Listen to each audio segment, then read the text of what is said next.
Have you ever stood in the dairy aisle of your local grocery store, staring at a carton of white eggs and a carton of brown eggs, wondering what is actually the difference? The brown ones usually cost a little more. They look a bit more rustic, a bit more natural, and because of that, millions of us quietly assume they must be healthier. Maybe they'd have more protein, better yolks, stronger shells. But what if I told you that the real difference between a white egg and a brown egg has absolutely nothing to do with nutrition and everything to do with a chicken's earlobes? Let's start with the most surprising fact.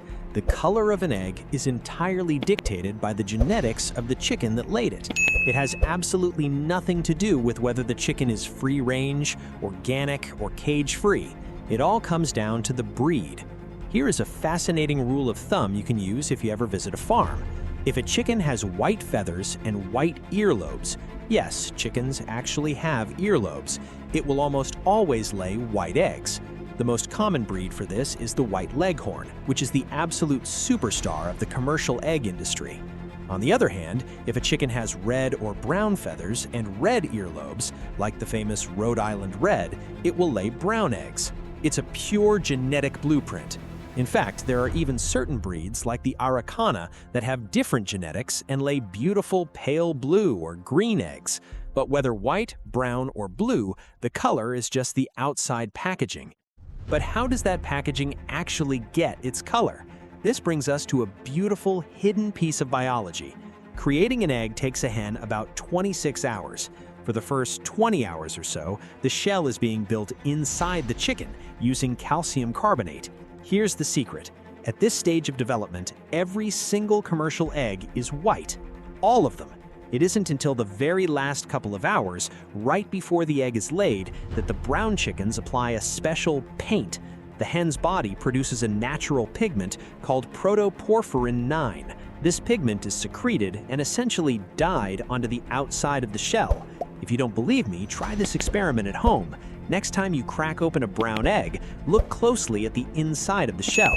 You'll see that it's perfectly white. The brown is just a surface-level spray tan applied at the very end of the factory line. So if they're identical on the inside, why do brown eggs almost always cost more at the grocery store? It's easy to blame greedy marketers who know we associate the color brown with healthier things, like whole wheat bread or brown rice. But the real answer is basic economics.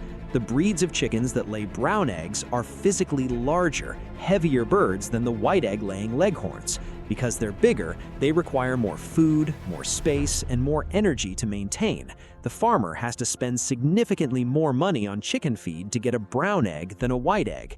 That extra cost of production is simply passed on to you at the checkout counter. Nutritionally, a brown egg and a white egg are exactly the same. The only thing that changes the vitamins, the omega-3s, or the richness of the yolk is the chicken's diet, not the color of its feathers. So, the next time you're standing in the supermarket, you can shop with confidence. If you want a healthier egg, look at what the chickens were fed, not the color of the shell. Brown or white, it's just a simple trick of genetics and a fascinating reminder of the complex biology sitting right inside your refrigerator. Thank you for watching this episode of Simple Things, Surprising Histories. If you learned something new today, please hit that like button, share this video with a friend who always insists on buying the expensive eggs, and subscribe to the channel for more fascinating histories of our everyday world.